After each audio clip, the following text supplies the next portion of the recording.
एक समय था कि एक फैमिली में एक बंटवारा हुआ।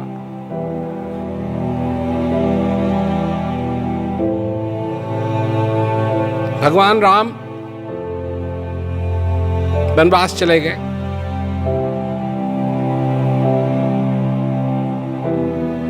उन्होंने कितनी चीजों का सामना किया और सीता के साथ फिर वो वापस घर आए।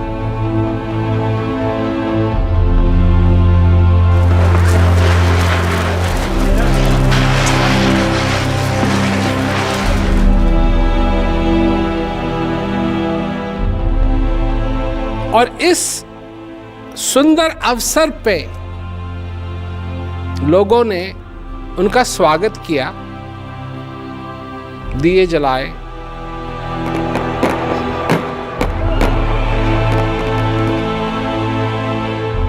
और सभी नागरिकों के लिए एक फिर दोबारा आशा बनी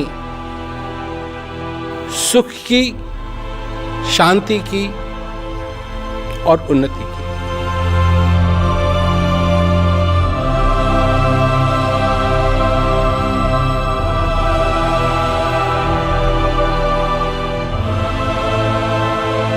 और आज तो तुम दिए जलाओगे,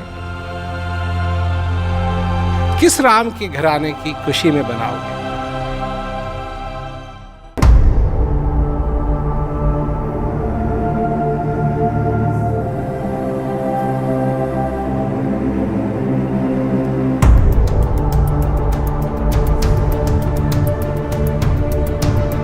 एक तो वो राम की कथा है जिन्होंने रावण का वध किया और सीता जो एक कोमल और पवित्र चीज, उसको वो घर लाए।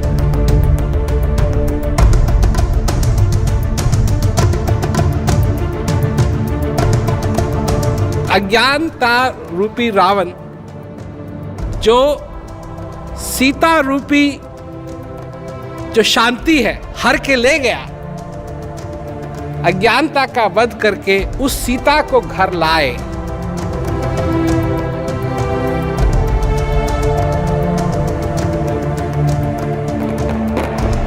सुख, शांति और उन्नति की आशा जगे। अगर इसके लिए दिया जला रहे हो कि ऐसे राम आए हैं तुम्हारे जीवन में, तो तुम धन्य हो। ये जो तुम्हारे अंदर राम है, इसका स्वागत करो अपने जीवन। शांति रूपी सीता को अपने जीवन में वापस आने दो। ज्योति पुष्प के हार सबको मंगलमय हो, दीपों का त्योहार सबको मंगलमय हो।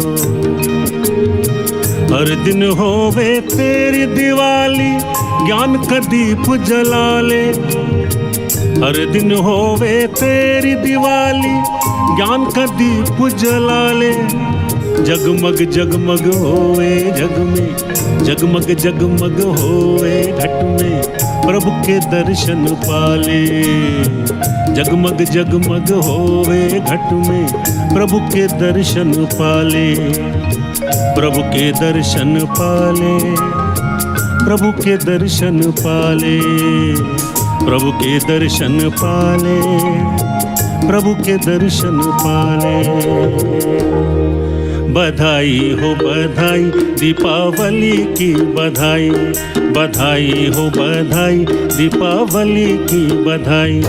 बधाई हो बधाई, ज्योति पर्व की बधाई। आज के दिन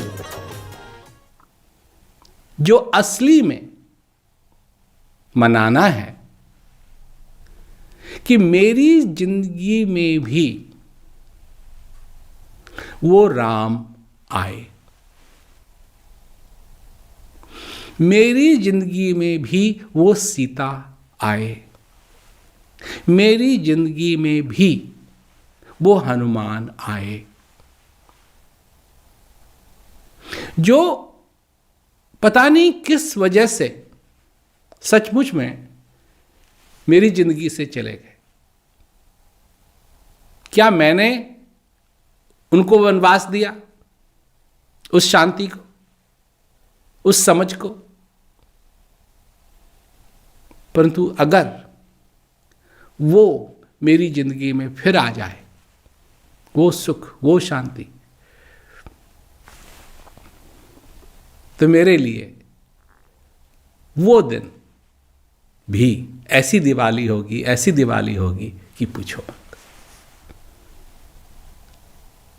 और यही संभव किया है उस ज्ञान ने।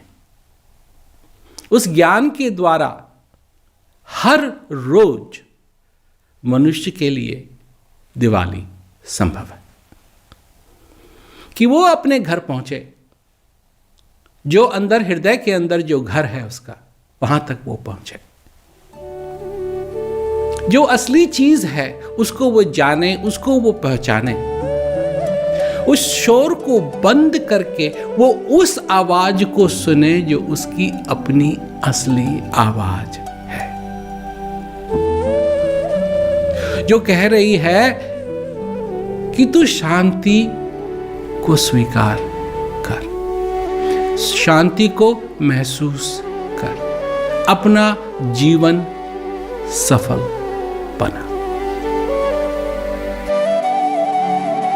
जब भी संकट का समय आए तो हमेशा याद रखना चाहिए कि कई हजार साल पहले भगवान राम के रूप में कोई आया और उनके जीवन में कितने संकट आए। उन्होंने वो सारे संकट किसी ना किसी तरीके से झेले। संकटों की कोई कमी नहीं थी। हम तो एक संकट आता है, दो संकट आते हैं तो घबरा जाते हैं, परंतु उनके साथ तो कितने आए। 14 साल का उनको वनवास मिला।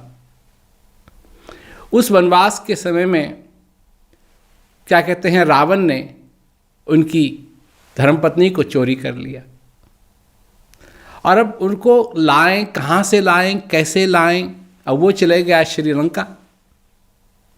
अब लंका चले गया तो वहाँ कैसे पहुँचे, और सेना भी उनके पास कैसी, बंदरों की और भालुओं की।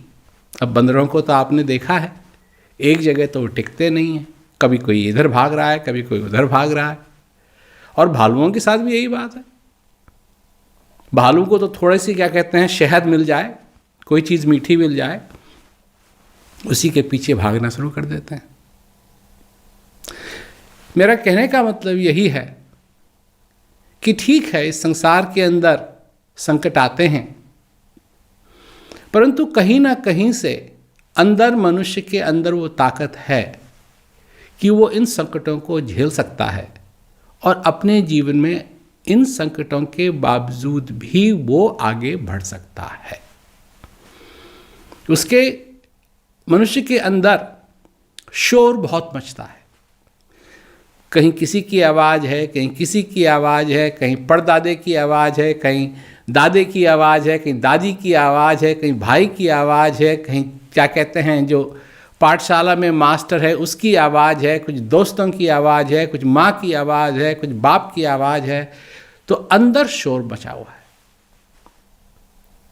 और शोर में क्या है, ये ऐसे होना चाहिए, वो वैसे होना चाहिए, वो ऐसे होना चाहिए, वो वैसे होना चाहिए। तो ऐसी हालत में कैसे इस शोर शराबे को बंद किया जाए, जो अंदर शोर हो रहा है। अब हम जब लोगों से बात करते हैं तो यही तो कहते हैं कि ये जो शोर जो तुम सुन रहे हो, इसकी वजह से असलियत क्या है तुम समझ नहीं पा रहे हो। तुम समझ नहीं पा रहे हो, क्योंकि ये इतना शोर है कि अंदर की जो सच्ची आवाज है ये तुम्हें सुनाई नहीं दे रही है। तुम्हारे हृदय की जो आवाज है वो तुमको सुनाई नहीं दे रही है। तुम औरों की आवाज सुन रहे हो, और चीजों की आवाज सुन रहे हो, इस सारे शोर को सुन रहे हो, पर अपनी आवाज तुमने आज तक नहीं सुनी है। उस आवाज की एक ही प्रार्थना है, और वो प्रार्थना है कि अपने जीवन के अंदर असली सुख और असली शांति होनी चाहिए। नकली नहीं, असली। बात की शांति नहीं, देशों के बीच की शांति नहीं, बाहर के संसार की शांति नहीं, अंदर हृदय की जो शांति है वो होनी चाहिए। क्या है कि एक दिन सबको जाना है, सबको जाना है। कोई आज गया, कोई कल जाएगा, कोई जाने के लिए तैयार है, कोई जाने के लिए तैयार नहीं है, परंतु जाना तो उसको भी है। सबको जाना है। और हम जिंदगी ऐसे जीते हैं जैसे कभी होगा नहीं। बाद में इसके बारे में सोचेंगे, जब कुछ नहीं कर पाएंगे इसके बारे में, तब सोचेंगे। अब ये कानून किसने बनाया कि या तो अपनी जिंदगी में शांति पालो या तुम इस दुनिया में सक्सेस पालो, कामयाबी पालो। ये किसने बनाया कानून? मेरे को नहीं मालूम, क्योंकि जहां तक मैं देखता हूं ये दोनों चीजें संभव हैं। तुम अपने जीवन में शांति भी पा सकते हो और अपने जीवन में कामयाबी भी पा सकते हो, परंतु किसी ने बना दिया कानून और सब समझते हैं कि यही कानून है, और ये कानून सही कानून नहीं है, ये कानून असली कानून नहीं है, ये सिर्फ एक अफवाह है। और उस शोर जो तुम्हारे कान के बीच में हो रहा है उसका एक हिस्सा है जो कहता है नहीं नहीं नहीं नहीं नहीं नहीं, कामयाबी जरूरी है, शांति में बाद में पालूंगा। दोनों चीजें संभव हैं, दोनों चीजें संभव हैं। अगर तुम्हारे पैर दुख रहे हैं और तुमको भूख लगी है, तो क्या तुम बैठ के खा नहीं सकते? अर्थात पैरों में भी आराम आए और पेट में भी चूहे ना कूदें। तो ये तो संभव है ना। बैठ के भी खा सकते हो, खड़े भी खा सकते हो, चलते हुए भी खा सकते हो, एक जगह बैठ के भी खा सकते हो। तो ये तो कोई कानून नहीं है कि तुम ये नहीं एक ही काम करोगे, दोनों कर सकते हो। ठीक उसी तरीके से शांति भी संभव है और कामयाबी भी इस दुनिया में संभव है। अगर तुम पाना चाहते हो कामयाबी, दोनों संभव है। किस चीज के पीछे ज्यादा पड़ना चाहिए? कामयाबी के पीछे पड़ोगे तो व्याकुलता मिलेगी, शांति के पीछे पड़ोगे तो शांति मिलेगी। कामयाबी के पीछे भागोगे तो सब कुछ होगा, क्योंकि कामयाबी नहीं मिली, अगर पैर फिसल गया तो दर्द होगा। कैसा दर्द होगा? लोग क्या कहेंगे, मानसिक दर्द होगा। और अगर शांति के पीछे भागेंगे तो उसका आनंद मिलेगा। किसका? तो कहा ना कि झूठी माया झूठी खाया, झूठन झूठ लखाए, बांझी गाव दूध नहीं देवत, माखन कहां से लाए। जब तक वो ऐसी गौ नहीं मिलेगी जो दूध दे, तब तक माखन नहीं मिलेगा। तो अगर सत्य की तुमको जरूरत है अपने जीवन के अंदर, तो सत्य भी तुम्हारे अंदर है। ये आवाज, ये शोर भी तुम्हारे अंदर है, इसका कारण भी तुम्हारे अंदर है। एक वो दिन था कि लोगों ने खुशी मनाई कि भगवान राम वापस आए। अब वो राजा बनेंगे, राज करेंगे। जिनको उनका इंतजार था उनके लिए कितनी खुशी, कितना उल्लास। और एक आज ये है कि अब क्या होगा, क्या होगा। जिस राम के आने से लोग इतने खुश हुए, क्या वो राम तुम्हारे हृदय में विराजमान नहीं है? बिल्कुल है।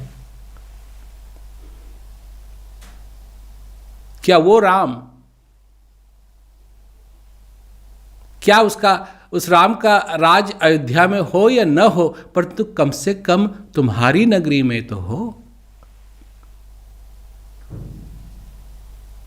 उस राम का राज तुम्हारे जीवन में तो हो।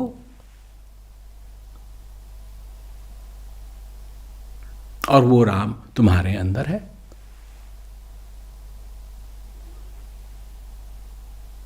पर उस राम को जाना या नहीं? जो अंदर बैठा राम है उसको धनुष बाण की जरूरत नहीं है। ना वो कभी वनवास गया, न कभी वो वनवास जाएगा। जब तक तुम्हारे अंदर ये श्वास आ रहा है, जा रहा है, उस राम का राज तुम्हारे राज्य में बरकरार है।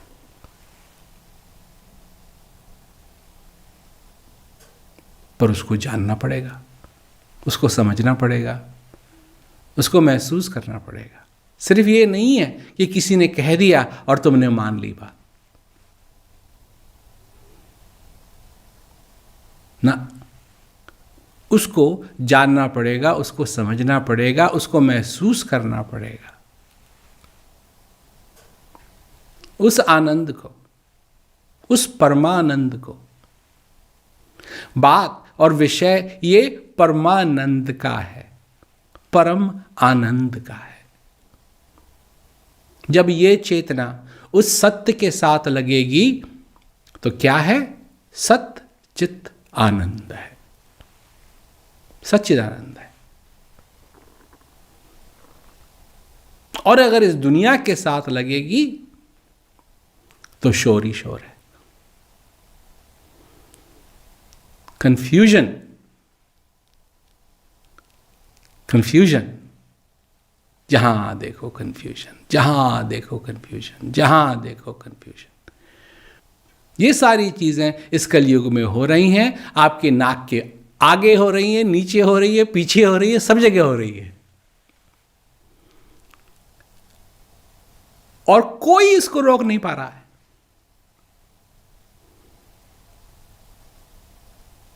कहां गई, कहां बैठा है ये कलयुग? जब पांडवों को लगा कि अब उनका समय आ गया है, तो सारा अपना राजपाट परीक्षित को सौंप के चल दिए। अब एक दिन परीक्षित जा रहा था तो कलयुग आया, क्योंकि दूसरा युग तैयार हो गया। अब कलयुग बहुत जगह फैल गया था, परंतु इसके राज में नहीं था। जब इसके राज में नहीं था तो कलयुग ने सोचा कि सब जगह फैल गया हूँ, इसके राज में नहीं आऊँगा तो फिर काम कैसे चलेगा, तो इसके राज में भी होना चाहिए। तो आया परीक्षित के पास, कहा मेरे को पनाह दो, मुझे आश्रय दो।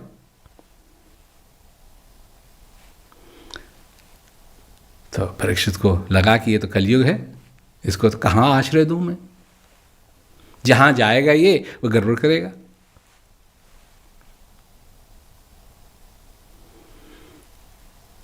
तो कहाँ उसको आश्रय दिया जाए, कहाँ वो रह सके?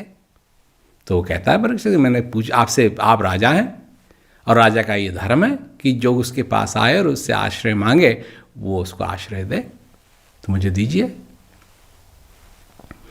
तो परीक्षित ने सोचा कि और तो कहीं रखूंगा तो फिर गड़बड़ करेगा, ये इसको ही मैं अपने दिमाग में रख लेता हूं। तो परीक्षित को कहा तू मेरी बुद्धि में आ जा। पर परीक्षित ने कहा कलयुग को कि मेरी बुद्धि में आ जा। और परीक्षित बड़ा खुश हो गया कि उसका तो धर्म पूरा हुआ। और परीक्षित तो ये लगा कि अब मैं इस पे नजर रख सकूंगा। और उधर कलयुग बड़ा खुश हुआ। क्यों खुश हुआ? कि इसकी बुद्धि में अगर मैं आ गया तो ये तो गया, बैठ गया। कुछ दिनों के बाद परीक्षित गया, क्या कहते हैं, शिकार करने के लिए। प्यास लगी, आश्रम था, आश्रम में गया तो वहाँ जो गुरु महाराज थे बैठे हुए थे, ध्यान कर रहे थे। परीक्षित ने कहा जी पानी दे दो, तो उन्होंने कुछ नहीं कहा। पानी दे दो, कुछ नहीं, कोई नहीं हिला। परीक्षित को लगा कैसा आदमी है, क्योंकि कलयुग बैठा हुआ था बुद्धि में, ये कैसा आदमी, मैं इससे पानी मांग रहा हूँ ये पानी नहीं दे रहा है। तो सांप पड़ा हुआ था, तो परीक्षित को सोचा कि इसको उठा करके इसकी हार बना करके इसको पहना देते हैं। तो उसने उठाया सांप और गुरु महाराज के, क्या कहते हैं, ऊपर डाल दिया। उनका शिष्य देख रहा था, उसको ये सहन नहीं हुआ, उसने परीक्षित को शाप दे दिया। क्यों? ये सब क्यों हो रहा है? कलयुग वहां बैठा है जहां बुद्धि है, क्योंकि कोई ऐसी चीज नहीं बची है जो ये कह सके परीक्षित को कि ऐसा मत कर, ये ठीक नहीं। और कलयुग में भी सबसे बड़ी ये बीमारी है कि ये कलयुग मनुष्यों के बुद्धि में जाकर के बैठा हुआ है। और ऐसी कोई चीज नहीं बची है जिससे मनुष्य ये कह सके ऐसा मत कर, ये तेरे लिए बुरा है। आपस में लड़ रहे हैं लोग, आपस में झगड़ रहे हैं लोग, आपस में अंधाधुंध चीजें हो रही हैं। और क्या क्या परिणाम होगा इसका? जहां तक मेरी समझ है वो यही है कि सबसे बड़ी चीज ये होनी चाहिए कि हम अपने जीवन में, हम औरों की बात नहीं कर रहा हूं, मैं अपनी बात कर रहा हूं, अपने जीवन में हम शांति स्थापित करें।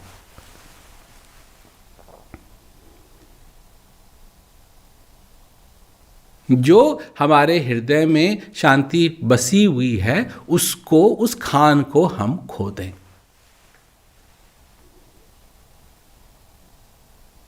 और इसका आनंद लें। जो परमानंद है उसका हम आनंद लें।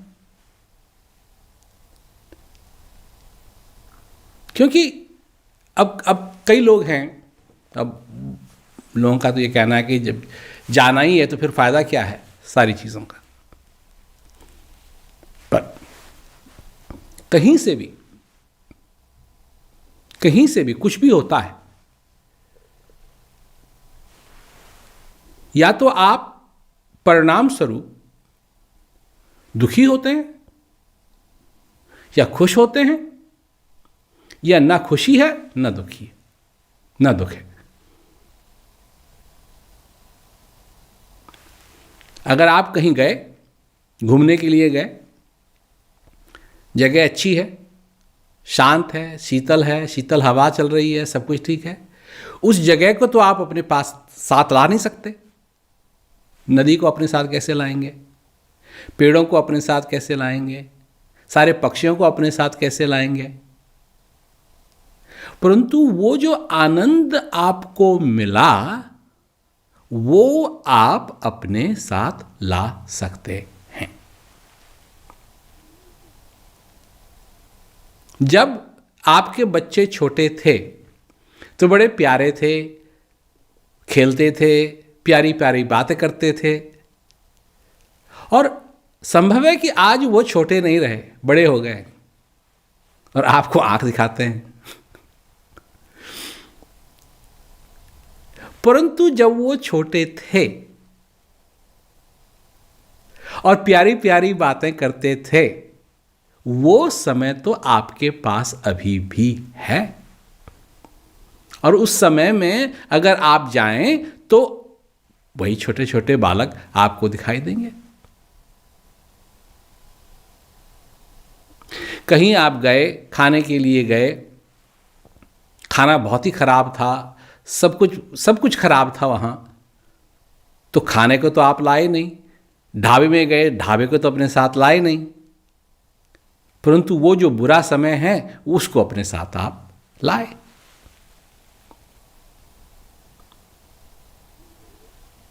तो आप जो अब जिंदा हैं, अगर इस समय में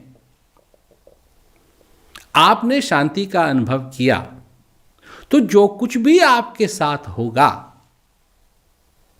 उसको आप अपने साथ ले जा सकते हैं। अच्छा समय हुआ तो उसको ले जाएंगे, बुरा समय हुआ तो उसको ले जाएंगे। देखिए कितनी जरूरी बात हो गई कि आपका खुश होना कितनी जरूरी बात है, आपका शांत होना कितनी जरूरी बात है। इस जीवन में शांति हो कितनी जरूरी बात है, क्योंकि ये सब साथ ले जाना है। जहां जाएंगे, जैसे जाएंगे, वही लोग हैं कहते हैं कहीं नहीं जाना है, यहीं से उत्पन्न हुए, इसी मिट्टी से पैदा हुए, इसी मिट्टी में जाके मिलना है। वो बात भी सही है, वो बात भी सही है, क्योंकि जब आदमी मरता है तो ये थोड़ी है कि पृथ्वी का वजन कम होता है, या जब बच्चा पैदा होता है तो ये थोड़ी होता है कि पृथ्वी का वजन बढ़ता है ना। कहां से आए? यहां से आए। कहां जाना है? यहीं जाना है। इन्हीं तत्वों से मनुष्य का शरीर बना है। बात है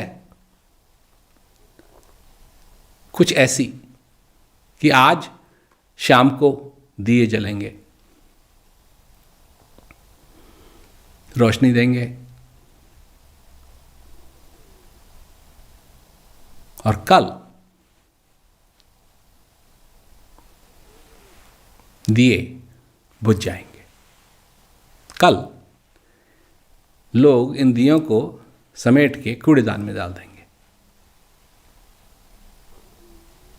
जब तक इस दिए में रोशनी है, ये दिया है। जब इसकी रोशनी खत्म हो गई तो इसका कोई तुक मनुष्य के पास नहीं, छोड़ देंगे। यही कबीरदास जी ने कहा कि हंसा निकल गया पिंजरे से, खाली पड़ी रही तस्वीर। बहुत मनाए देवी देवता, बहुत मनाए पीर, अंत समय कोई काम न आए, जाना पड़े आखिर। हंसा निकल गया पिंजरे से, खाली पड़ी रही तस्वीर।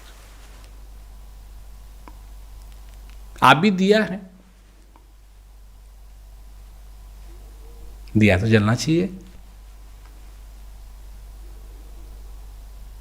और राम आ रहे हैं तो उनको अंधेरे में नहीं आना पड़े, दिया जलाया, अयोध्या वासियों ने उनका स्वागत किया। क्या आप भी स्वागत करेंगे उस राम का जो आपके घट में बैठा है? और ये बात मैं कई बार कह चुका हूं। अब लोग भ्रमित होते हैं, भ्रमित होने की बात नहीं है, पर एक राम दशरथ का बेटा, एक राम घटघट में बैठा, एक राम का जगत पसारा, एक राम जगत से न्यारा। आपका कौन सा राम है?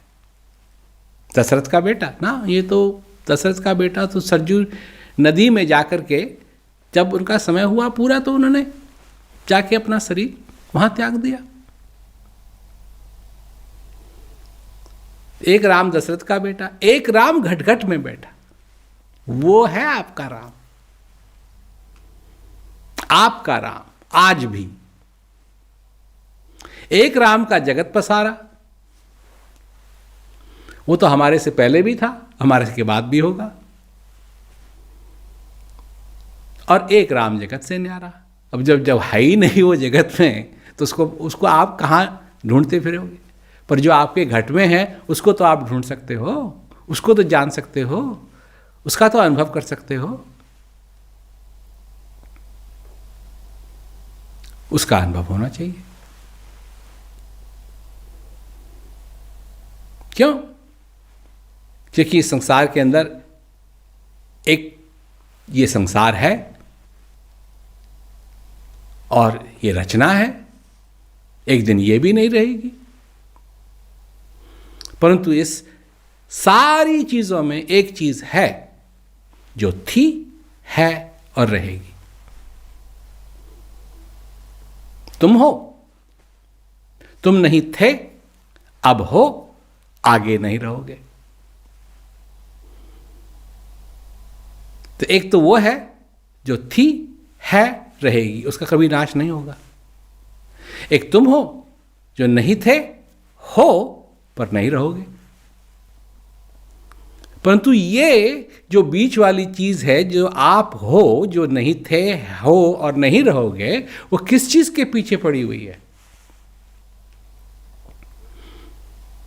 वो किस चीज के पीछे पड़ी हुई है? ध्यान दीजिए। वो है जो नहीं थी,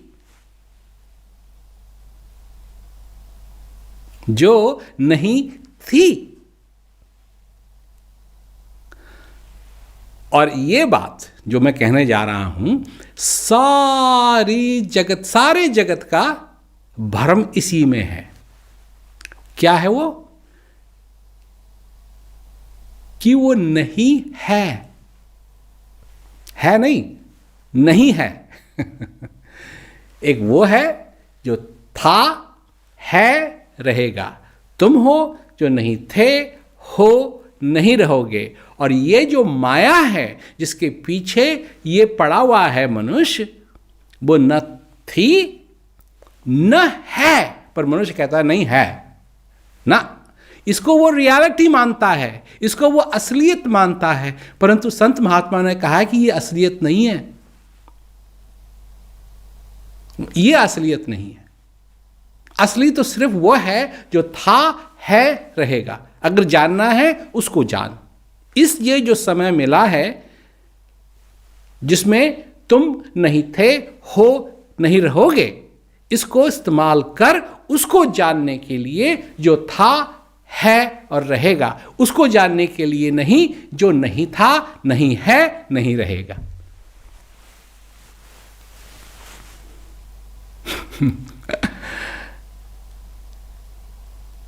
जो सारी दुनिया तो लगी हुई है उसी चीज को जानने के लिए जो नहीं थी, नहीं है, नहीं रहेगी। उसको दुनिया बनाने में लगी हुई है। नहीं थी, है, नहीं रहेगी।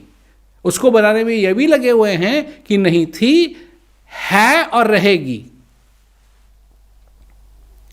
और संत महात्मा ने कहा ये पृथ्वी नहीं रहेगी, ये सूरज नहीं रहेगा, ये चंद्रमा नहीं रहेगा, ये सारी चीजें नहीं रहेंगी, कुछ नहीं रहेगा। तू नहीं रहेगा, मैं नहीं रहूंगा। रहेगा कौन? जो था, है और रहेगा। उसको जान, उसको पहचान, उसका अपने हृदय में उसका अनुभव कर कि ठीक है दिया जले न जले, पर अपने हृदय का दिया जरूर जलना चाहिए।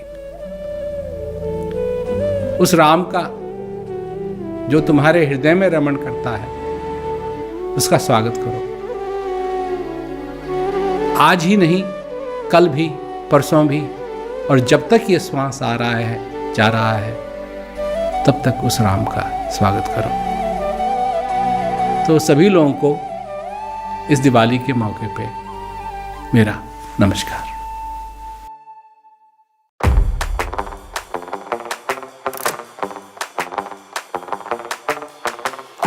टाइमलेस टुडे ऐप आज ही डाउनलोड करें, अपनी सदस्यता लें और आने वाले सीधे प्रसारण में प्रेम रावत जी के साथ लाइव जुड़ें।